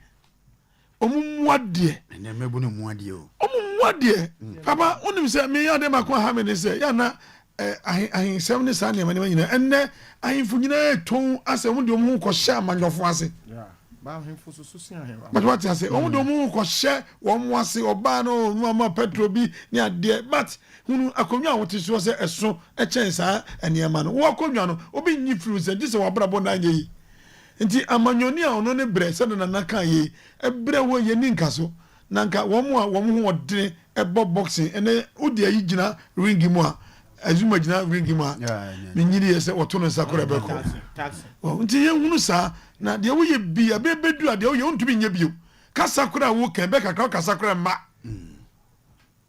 okay my uncle Abraham my last topic I hear baby phone lines has to do with Church of Pentecost one more national chairman Apostle Eric Nyamiche eko kan say because of galamsey they say yesu tinti no esutina one mo bonu esubo a wo mo bonu esutini mu se wo mo kwa asampatra akwaya dia ma wo mo se akra mo artificial pu bi aya na ye hu balloon bi na di nsu agum na di on nti amagaram se jinse mpa hey NDC mami bi si hey adentina sofo na akasa ya ba ya be kire ya adwen ono a kire na adwen nso ya be kire ya adwen but ya be bo two tapes ni nyina ansa na wo hu yenko Abraham mra na wo hira ahwefo ni etifo nyina edini ye eja Abraham medi nubrane habamba ene sayare ahoro me dro ye nkra bi mfiri ba bia ye Ghana ha ban na tititi ye nanam de sayare no na wo sade ya bam duro di no eno an ye hu haba no bi sa haba we ni de sa ka bo wetumi yare we ene ya ka bo na Jabram de ye adwuma emfihia bebrebe enti wo yare bi na se wo de akọ hospital ana se wo de akọ mpaibo wo de akọ tratra busufie wanum no abibiduro ne abofduro nyina still enkwa ene Jabram metumi safro se fabra menchen wo Kumasi Ohwim school junction ho na Yankopon na me so ebeboa wo enkran so a me wo da koman abrowana na ba na nim hwa na me wo sunwane ne important so me wo estate junction me ne brotherhood asoda ndie nim hwe wo me wo brotherhood asoda na chipe na me doctor Kyereko edie nim hwe wo estate junction wo ba bia Filigas na numbers no TV so na ma mu tie radio so enie numbers ne 0242 76 48 35 and where be 0242 76 48 35 and away your WhatsApp line 0549 10 15 80 0549 10 15 80 therefore again ya Jabram me ba cho uncle me wo edrobia a doctor for na wo Ghana ha ne wiase na se yare ne ne aduro sickle cell ahotutu ne edinfo na eba so a na omojare eba so a na ohunsu awe no egisi ekobo omoja egisi edinsuo kosi so no gisi ekobo moja egisi edinsuo kosi so no saa eduro no me wo ho do tatahwe enti obi tie me na wo babi ahotutu no wo so ba osimsisi eba osimakoma eba osimebo chese now di ahoma kyekere no obi wo ho a onya mfie dupa be kasa afi ne onya mfie miensa chese yare ni nti ontumi nyini obi enya mfie aduonu 20 years ohwe na bakasa afi na onya mfie du chese ne ho nketen ontumi nyini chese abakasa onidi mpo esanse da bia yare na ewe no da bia na ote hospital enti wo ba ne bi na sa ahotutu bi wo so na de na ko hospital doctor see ni adu obe no do ko pini kwada nyina menka se omo ka no mo boa sanse omo wo example nti no mo kasa enti me so me see me wo bibidura me de ma wa sa prof do ni bidonya onfa bi nkwa no biom wo de me de ma wa me ma na otwe me ense dika no wo no baduro na twa ba no photo na fa nto fa ko gina scale so na we na hwe ni wait na me de do ma wa ebedi na otwe me ense bo so ba no ni mu atwe pra se atwe ni mu bo so na sa ye fefe kama timi so wo ba bi na wo sa nyedin for hututuo sekesa ni bia fa ne bra wo yo ba so nyinsa na asai ahututuo ni edin for no etumi ye sa nti so yo ba na wo nyinsa na asai ahwe ni ye kwachake hwe se wo sekra anase wo ye sekra bra na jaba mo do mfantu ase number mi didi dwuma ni die 0242 76 48 35 and where be 0242 76 48 35 and my WhatsApp line is 0549 10 15 80 0549 10 15 80 Joe enya no nkora me obi so tie me wo sikire yare ebo se ono mabrofdo na ne kofom ade be kina akosoro obo se ba sa odwunso bebre o kasa sa bi ne nanu tesi onyina awe eto de fiflet mitini sa na ho nyina wo so na wodi aduane bi mpoda sa sikire kakra wo mu dia na ase kra esensa de bi o ni padua friend pancreas no adameji ensense emwa na se no enti entuanya na adwuma ye gise odi aduane a ekoboa no na etima ye adwuma ne ye example ni se aisa wo ye abenkwan na odi enwane ne mafina gusoni no bo se na sisi kwan no gise wo do nsa boboso ansa na tima akwa na se wo yinwane a mafini firi nsa na etunya ko sa na pancreas na adwuma tie aduane abedi bia beda ne sikira bani paduanum na eba sa na sentimi nya adwuma ye gise wo no abofdo na aboa ko piano amatima ko na me be mu abibidro bia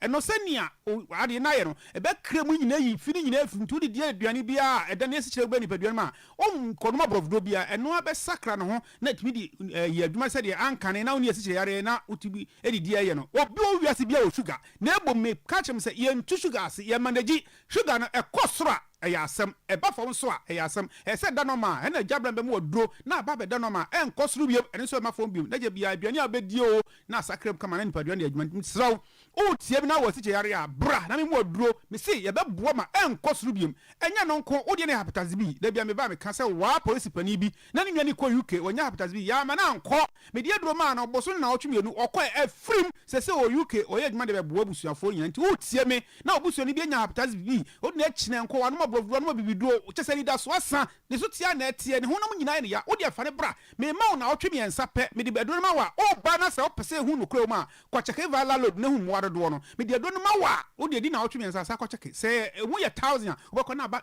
o mu nyina 800 de film na ka 200 wo no ma do na ba se o mu nyina firi nipadua no na onyi wa ho odi ntimi sew wo a ha bi so e ha no so hwe jabro me kira kwa enya no nko obi a otie me no onya nam yare ono oba bi kodi mpa so agro nti ama ne be ma mu hyehye no ama ne be ma mu keka no ama nsa bi abegu ti de be ma na afo ye ketue bi bo se ono oba hia se sie se bi na no ho adwojo e ba sa bo se no wo jonson tentem da ko tumi jonson na 20 times 15 times 16 times 10 times na be de no wada nti ama so tia na etimi sew sa nyema nyina ye nam yare ni bia de ba no wa mpedra ne bo se na ama ensa bi abegu be ma na akotorect na enso fita firi be ma maba example ni say asa odi abro asha pata ana se table si office na mua bi o mo se bro no mo wuro ma na mo na se table na wuro wo be ko bo se powder form bi gu form na wo nya bro nti powder form ni se akotorect a wo chim no na enso fita bi firi be ma maba ene be mo se obema na mo mebu ewuro ma o mo se no nti pedro bi nanom na se o pedro bi anom na etu yare na se kumwa na dia e jabro na se oba bebe ma se do nanom na osisi na ye o ya no o chika se na o ya no toreti akwa o chima na enso fita firi be ma maba na nsa bi abegu hu ama be ma mo hyew abra wo dwunso na honam nyina ye o ya wo chika se o ya o na no se nyina ye titriti wo se na o ye mu dwaw o ko hospital ye se wonya typhoid ya ma typhoid no sa afi ye se e ulcer nti be ye endoscopy ne dia dia hye onum wanum ulcer duan man painkiller ama utie wo ha na tigina esen samwa no na ewura oni padum eduro no ntumi ntu ase adwojo no ankane no obo se ko hospital yes ya mo abrodo no ma yes ko pa bibiduro na tu ase ne nei sabi school mi ansa bi e ko enti wo kwa ase hweo no akọ no bibiduro na so doctor ni di abrodo ma no aka se aye didi no wanom wo ko di su kontom na bomu na wudie eye nkruma eye nyaado na nya haba ekro na ejimenti obi abrofudo bi a o ye no di pedisika wo ne memu nti na nkonko he doctor no wu a olusu hwe me na mpese mbo ho banti breja bramo na ba gi selu papa bi e ya bibiduro kroji any side effect bi a na ntu ase ma wo ye be ma na sa onya nam yare bi no am pay brezu so mi ense da on se e be mi a hye rubber as a prostate enti na hwe se o Johnson tentem o am pay brezu du bi o Johnson gi sa o chim e be sisi anadwo de ko no bo sa o Johnson ma gi se de rubber ko hye o be mem enti wa o Johnson 15 times 20 times and o Johnson a chim no we jabla o kira kwai no ma prostate don bi na miem na Johnson timbra abra yen ko hye rubber wa pedro abose se o na no se titi e stroke na e bo nkaye no nti e de sa da ko bo na twa hwefom wo be sore no o ma ansa so e ma o ma na so e ma na che stroke no a hye ase ti bra e jabra be mo do kum sa mo nyina na mo jani na timi de afusane na o na titi no wo sisi e o ya no wo chinka se o ya no o to asentine mu two no a fresh ate ni nyina afi wo bra e jabra so be ma o me aduro bi na se bi wanom na o be ma na se ni be o be hye ya na emu adwojo no che se be ma na ewuba ya na kan kwato che se o di trimu de o ko ba kwa ntim ko bi bra na ye mu oduro na sa ne ma nyina fo na be ma entwumra na mu nyadem enti obi a wonya nam yare na o pedo won hwe jabra na kira kwan e o hwi school junction e ma na so muntie me wo so de se bi e ba ensa bi begu ase etim wase kekaw etim ma sabi wase kwa ne kese etim ma ensuo bi gugu e betimi atwa obra mram no na wo so ama wo sisi ya o ya na ama wo wi mu hyehyew abra wo ntwa abra etimi di ba o ye ma na ama wo so ya fuyare osa na se typhoid bi wo so an pedra wo so betimi de wato form am wonya stroke e betimi ma sabi atwa obra mram no e betimi ma onyinsen e besai ana se ontumi nyinsen kura ti obi tie be na sa yare bi aba no ho na atwa ne bra mram no abra wo ntwa abra wo twa abra bi 12 years 10 years 5 years 6 months miss omra me de do ma na me ma no boso e ba akopɛ se ebi a ne mens no ebi onu do na se na otwe ne beba na otwe so ya na eba se na otwe miensa na so ya na eba se aboso pepe na eba empa ho eya bibiduro kroje me de ma wan kasa e na wakɔ no a me no afa muntu obu po na wakasa wei odi abrofudo bi afrem se abrofudo bo ma ono wa bewu me de ma wan wakɔ no a me se wono ma acha aboso me yesa o menzi nyina ba enti obi a o tie me no so o pa wo anase o pe ba to na so se o menzi ne ba emma ontumi nya ba ti bra na ma o menzi nya ba pe o besi na to aso o so o tie me o de ne breast cancer kokoro moto no fom da bia me ba me ka onabo ma so kofi djuma aka 1 minute yo I come 1 minute onabo ma so kofi djuma ni fie chi o ma me bi no nya breast cancer a doctor for so betwa no fom ma me da dro ama se no fo no aye fefe mpo se de na yare ni mu es o tie me na o de breast cancer me kira kwa atwedwa o moto om ama won sane ba no fo na hono ama o chika se mu wo de fabra me modom nanane na bo memedro bi ye fe o sukuntunu jai sa memedro e na mama yire wato so bo no me ba no odware eti atare hyemi am so da mu riye o ba bi na apama me ye friend asetu o wasawaba ona pam batakali amami ti wa muhwe tv muhwe o ba bi na pam sa batakali amami e na madwuma panti me no memme drive nam si be me moye den nam de pem no nam de apem no no atwe mu we Eja Abraham edi ma baso body no eniye eni batakali no o pesa o yiri twini mu no ka Eja Abraham o pesa o tintoma and then memle da nyuma ya bra beji me medro from sukudu na ma no so momra meji o medro bi e fe virginity and so the virginity sese wase ho na ho ye fefefe de hwehwam kama na se be ma so no mo sukudu na mo kesi ania I want to put sempa daji gugulo ati sempa na bu je number is 0242 76 48 35 WhatsApp line no 05 no abiem 0242 76 48 35 and our WhatsApp line is 0549 10 15 80 0549 10 15 80 okay just 3 seconds per me makunta bi ewu oye makunta na me kura ewo Cape Coast kwa mo dia ya severe Dr. Mary ne yemfanto so na yenko papa yenko yentie no tie we ma me basa sia ne edi nkomotew na ma bie phone lines no ama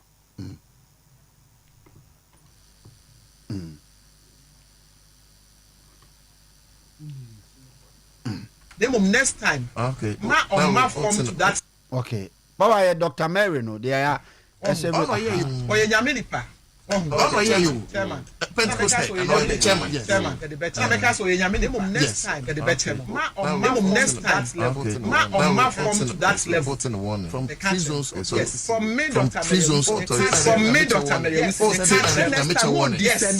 next time won't descend to that level back from but you know politician we would deal with him as a politician asama I can see you abusia yeah the need man no me the need man this time say oye nyame ni say anwa wono so what you say enya anwa asem anwa wono so sa nko me kan do kan ye mpesa me kire ni say ye de need ama no say oye Pentecost for chairman okay sa kasa na wo kasa ye no a highly political statement who's that yes how nanado etiase no eti akonwa so no na ukọ enkura mining communities na enso net we deal with him as a politician you say an apostle nyameche kokan ye asama apostle nyameche kan ya ne Pentecost asafoni nyina Ghana nyina wo mo chairman ti say no kan ya apostle nyameche. The extensive pollution of water bodies due to illegal mining has hampered traditional water baptism in some mining communities, necessitating a shift to synthetic rubber pools in several districts to carry out the ordinance. In response to the several environmental and safety concerns in Galamsey and Demi communities, the church is actively intensifying its advocacy with government stakeholders to combat illegal mining. Currently, to protect our members from health and security hazards associated with heavily polluted water bodies, all districts are strongly encouraged to construct dedicated baptistries at their central seats. This proactive measure is intended to curb the health dangers associated with conducting baptism. Okay, apostle yeti ase entino usa na watwe made ba ko esi ya in as much as asofo bi kasa se bibi mu yenya atwemo a ye betina haka na ye call wo mo out no eno nkire se asemia maya you take advantage of it na wo di asofo anim tutu form eno nso no ye ma ho kwan asemo apostle ekinyame che kan ye enoma mienu sa free zone board CEO no eye ni yebeka so mampani ni ono ye party ban ya appoint no oye na dwuma onye mampani breso no so obeyina tumi ni wo mampani wo na mom asama apostle nyame che kan ye no eye nyoma mienu it either say maame no oye obi a se obi ka asem a oni bra ye dwedwen asem no ho kwa ejire efa mu nyansa ansa ye be comment a ya comment wo ho ana say what dia papa ne kana say but because say politics intino mempo mani ngunnyoma bi so na menka madwene nkere papa no eye nyoma mienu ente saa anka de apostle nyame cheka isi se wo fa nyansa wo mu a wakasa ka say galamsey say yensuo esutina kane na ye bozuo mu no, and it is true. Enti besi sabre womu ntimi mmonsuo wo sutini mu biem. It is true. Womu ntimi biem. Enti se ade womu ye no say womu ye artificial rubber pool bi na ya say ye dia na ye bu nsuo gu no. It is true say sa anom oka twere wo wie ye no se tie Pentecost asafo no womu dwene other stakeholders na womu aboa aban no tie nyansa samwa papa ne kan ye sa wo say wo bu woni aguso na wo yi wontie nyansa e wode papa ne kan ye nim na politics nti ayi free zones see Dr.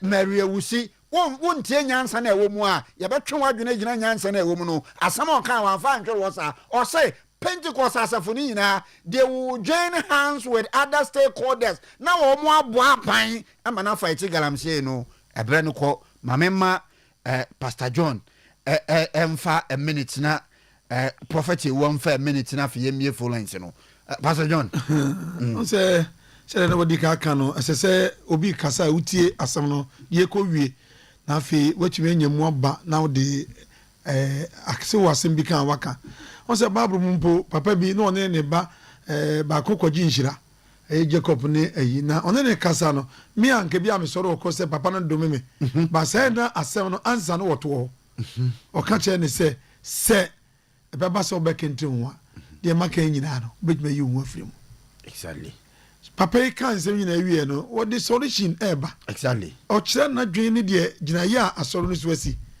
but eno ananya eneso nyew if you say papa kuro ya bra na Akufo-Addo was one that was 2022 papa gina ho ekan ye esichiri ya so for bi mo ko galamsey areas bebre na no kwa de no kan say ye betumi ayi amana ye ne person betumi asay no sabre no sa no kan ye ende ma me na hunu mfonso bi e wo ho by na de na banet so he will deal with him because of a political appointee embre na ye ninka so na ebi ni o nya tumi ya to aba mama mpanyin ma ya mama mpanyin tumi ena mampanyin apone sa tumi kakra tumi ni kakra bi ama no audit free zone won nti no he will deal with a whole church of Pentecost Ghana mo chairman political power nti no she will deal with him to say ye can ye political power nti ye can ye can ye ma bebo man no na ma ban na ti so na niam nkoya enu nti emi ti say o pache obi na nam wiem no ka say nkofo na wo wu nti ebi na ya obi motions bi wo de bi na so ni panyin be kasa no kasa kora tu sa eyi no ya mfa motions nkasa ofisi ba wa ka wono tum kra nko nanso ye man mu be ide ne ehfa ne ye kro ehfa ne ye dure ene de obi antimi nkan bibi mfa ade anye ho ana okay Pastor John mamema prophet Uambra prof asem no mama no one to the extent that you said you would deal with we would deal with him now imagine papa ni ukun imagine say papa ni ukun ene wafumwa will that statement even come out of your mouth? Two, so oyo unia be ma penny and wafumwa. Oh, until I'm saying udi kan aye obi bibia di kan fire ho na fire ukun na unia na oyere. Udi ye na say ya no aba. Two, maybe the woman obi antenenka and sometimes people want cheap popularity. Befa onipa bi a waba wo nanim so. Ni atene no afane so. Because we by Dr. Mary Wusi no a lot of people that don't even know her. That's right. Say on a free zone free zones authority. I'm doctor. Yeah, until one no popularity and you must popularity no. Na what the nesa Kenya me anyway. And papa ne de beche no. Papa ne de or the beche no. But can who say munka asemi can who say Miriam eka say tia Moses. Moses the chair Miriam. But nyame amfa. So enti no papa minimum ne pa or the beche no. Oh no on there. On ka asem ka on ka bi. But who could be say ho asem so be start asere. Obesere and she's such a wonderful person say omukrampo ankofo ka se ombe ne kro beka to so omunyai wakof onu akofa ba free zones authority maame na akofa ba nyame boa next week yɛbɛyɛ galamsey ho we have reporters on what galamsey areas yɛbɛyɛ galamsey ho report na ne video no wɔka wɔ mu sɛ ɔmampanyini mahama bae galamsey deɛ akofo nkura manso that's how she said it in that video. Oh no, in fact we are keeping that video. We are keeping it. Nyame boa next week. You be post out of. Na you be ma reporter say what galamsey area no. Wo mo abekasa. I'm a two kwan pa and all the galamsey site are no mo jai nyina. How revive no. I'm telling you. Papa yenya birthdays no na afi yemfa ba 2 course we na yen sorry so. Papa yenya birthdays no. Fatu su tew mama na yenko na. Okay, so happy birthday to Madam Mercy Owusu Uwomeduma. We free my Agnes any was sisters in Yanchai. Okay, Papa Yanko Ebreno Etia ye. Now happy birthday to Mrs. Adjoa Esedua. That's right. Esedua, right? Mrs. Adjoa Asedua. We free lovely husband. Mr. Akwesi Safo. Good. Papa Yanko yenim. Na yamfa we into wine. Happy birthday to Charity Nkoma. Ye juma wo Mama Do hair clinic. Okay, ewo bose. Afi Papa Yanko na yen sorry so emma wo mo. Papa eno no. Okay, enka ba ko bi wo mo. Okay, ma me phone lines no. 0322 494401 0322494771 na afe yenje madwenche na yen sorry dwumadie no so emamo mame for okay. Hello, good afternoon. Hello, good afternoon. We yen to me so mame for we. Hello, good afternoon. Good afternoon. Me pacho din baby aka se fie wie. Hello, the bin the snack amankwa. Okay. Let's make one into okay. Phone up ben one no do my phone ben one no do na kasa ni ntie. What? Ani mi ni ati. Ani mama ye na na oti asa tese. Na ko pon sida no. Ye ni 7 years e wo abenya. Sorry. And but the question is that the be ya for that. Ani ma Mary and sister next to them. And then I did the demon pie na on skin and go for Boniface. Because anything okay. And I want to work at it. I don't know. Okay, that's your point is well made. Hello, good afternoon. Hello, good afternoon. Me pacho dini baby a wokase fie we tew ma me 30 seconds. Me first Accra. Accra suye pa bro no benso. First Accra ya baby e fra Asharibuchi. Asharibuchi yentio. Yo. Efa omomoko isu drip machine na almost 1 day, almost spend it full of 150,000. Government must intervene and investigate them well. Drip machine, none of them can take 1 full drum of fuel. None of them. None of them. And it's a buapayobi. And omoko tina hodi. Okay. Me that's and concerning Madam Mary Diano, so yesterday na Ghana ye political party. Me that's it. Hello, good afternoon. Hello, good afternoon. Me pacho dini baby akasa fie wie. Yes, I share some of him, man. Because say welcome my crew. Madam Mama Mintio. But Madam Indian say me candy. Uni aba. Madam Mary, say your ba time I want to say my fear uni a man and such way, and Patama. We came me, Master came me honor. But don't forget, as in which man, maybe or being a pequine, have a deep on my a driver or also another one, the enemy. But that's one I can say, but how to see my fever, the would be something we say. Why, but don't for me, the police were down in our eyes to see him. About time there, on Shenika say, Mate, not to see my fee, the canon. That's it. Hello, good afternoon. Hello, good afternoon. Afternoon. Pacho dini baby akasa fritew. Pacho nanani ni kasa frem gransa. To e pani. Padaro ma minti. Yere pani. Me pacho mu program na me defa ma ya de. ya kɔsoro nyina yɛnyina yɛ ne gye ho but mɛsɛ host no ɔka asɛm bi hɔ no deɛ anyɛ me dɛ kakra koraa deɛ ɔka yɛ anyɛ me dɛ ne tam a ɔka sɛ ɔsɛ obi akasa na ɔmpɛ sɛ ɔbɛbɔ saa video no ama ɔka sɛ saa nipa no kɔ ne fie a bia na busua panyin paa na ne papa ne ɛno deɛ mea na meka yɛ no korɛ ɔde tɛ mɛsrɛ wode wotie bia na mema yɛ foso na me papa koraa no ana ne metiri ba bia meyɛ wɔfa tie enti deɛ ɔte tiktok na nimpa na wodi na tam sɛ obi papa nso no ɛyɛ obi papa ɔde tɛ okay ɛbrɛ wode next week ebedi saa nkɔmɔ wei meda ase pa next week ɛbɛtoa so na sɛ yɛdi obi papa na ɛyɛ deɛ ɛnsɛ sɛ obi nso di obi papa atam. Hello, good afternoon. Oh, okay, my yɛmfa frɛ phone is here. Yɛbrɛ no koraa aso yɛmfa frɛ phone. Okay, ma yɛmfa we last one. Hello, good afternoon. Hello, good afternoon. Wodi ni baby akasa fie wie. Me papa me ka say continue to me phone de wa ma me fi attention. Hello, me fi attention. Mami ma yentie o. Ma me no so no papa me person. Wan ka say you. Okay. Wan ka say you kran, no so wan ka say you. Mate me da se ma me fa last call ni yɛn fancy. Hello, good afternoon. Hello, afternoon boss. Pacho di ni baby akasa fie wie. I friend me da ko pe. Me fi da ben side. Mami ntie o.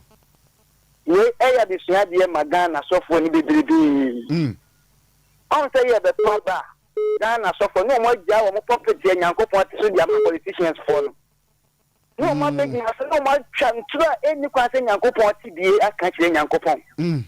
Kon wo mo taka pa woni wie de mo de ye wo mo. Me da se eye nyame bua next week. Ya say galamse nsuo no according to mame no next week ye be bɔ ne full tape no na wati o say Excellency John Dramani Mahama bae or the measures are papa gu kwan mu a gala ensuo ni ati ye pa enti ya reporters wo galamse areas e wo Ghana nyame bo next week ye mmɔ ye sire mu nka say eni ate anase eni ntiye ya be ma reporters are survey us with videos na wo mo report ne ya hwɛ say de ma me ne kana ye no kora na abrante no ofre ya no se makoka se obende ne me facha ye bre ni hontia se bre wo anka me no obedi nkomo de a wo ka no me ne wo ya adwen 100% se wo ne me nya adwen se makasa me ne wo ya adwen se wo ne me nya adwen na mmom no bebia se wo ka se adenti ne ye ka se ti obi papa de a adenti ne obi nso di obi papa atem obi papa na wo di na tem no de won your safata mpato what ya say me say e bia ye nkwohwe no tie me de no me friend ntumo me say e bia ye nkwohwe no obi ti TikTok ti mi bie na no say okasa tie achia me say achia minim nyansa otimi bie na no kasa but e bia sa statement say me kasa say wakasa tie achia me ahonte asentia.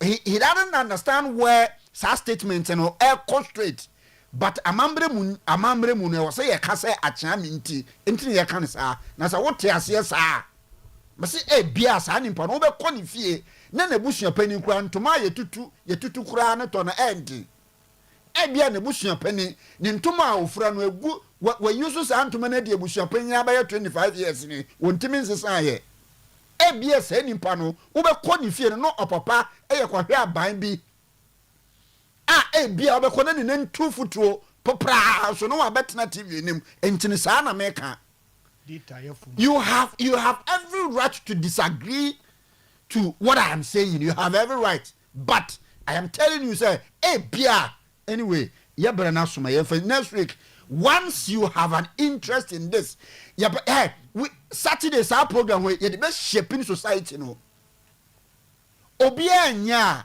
Promise Broadcasting Limited Oyerepa FM Oyerepa TV Promise Radio Promise TV so obia nya media house obia nya Ghana ha ye be we are going to shape ye be shaping your system no yen jama embebuna kwahwe abafo biewemfo bi ematenata entake unnecessary advantage of social media and the dimpanimfo bi atem wabra wo be ko mu fie no kurampo no na busua fie kura wo be ko na bia 50 years kura no painting kan ho da wafa mujaya ye be kansem mame na bonti fashion ase ewie ye solution ye ko ye nua be ma God love ne wedding ti ye kwa wedding ana bonti etwetwa atawe ya ahyem ya ye de kwa wedding aya kama ye pa bonti fashion wo Santase opposite Owas bus stop na bonti fashion wo se design e hyemi wapam ahyemi bi na wo pa me de kwa wedding wo betimi de akwa asori wo betimi de akwa engagement wo betimi de akwa program bia wo be design me from engagement wear engagement dresses, wedding gowns, kaftan up and down bibia wo pe wo bonti ho bia approach for bia wo frɛ bontia ade bia ope bia obɛpa mama or Santasi was bus stop frabonti was 0546 041 942 0546 041 942 na frabonti no nyujuma abrante ne bema next week e be discuss this topic ni biem ye mo pa next week eno ne two topics pa e be discuss ye mfa bibia anka ho di otumfo kan ye ene di amame akokan ye be garamse ho report na ya hwe me say prophet wa mama 30 seconds na when mama 30 seconds yanko bass ni tu ye ko wedding ye da nyame asese ode ya bawie pa ni di kan mi tia mama bi o asan kese opema sempa am say mama we ono ne second mother a friend ma adwo anoa okay o committed this Wesley Methodist one ne ma omo hwe ne life ma Sandra Mrs. Star Medinachi ama say one ne mom so mo hwe ne life okay na Kumase me papa ne me mama ame no wa Mr. and Mrs. Dakwa Steve companies o contractor nti bibia person o ye bi afre me na ye de ne beba any obia otie me etia mu nyina etia nyano ne adofo ni basa yo yankwa na recha kese ma abusanfo a umuje brehwe nyina captain BTJ gay ono ayi ohwe na ye fa konya su sisi ane wa na Kumasi diocese eto aba eyi bishop foforo a bishop we beko do be ye na enya ne ntie se very reverend Benjamin Anson ono na yato aba sisi Kumasi diocese very reverend Benjamin Anson ono na yato aba ma no nti bishop elect de ka ye gina Ketekye ne Oyerepa TV congratulate ya ma utinkwa ase nyame nka ho ya chia ya yire no ne ya magina nso okay ntino ya da asiye pa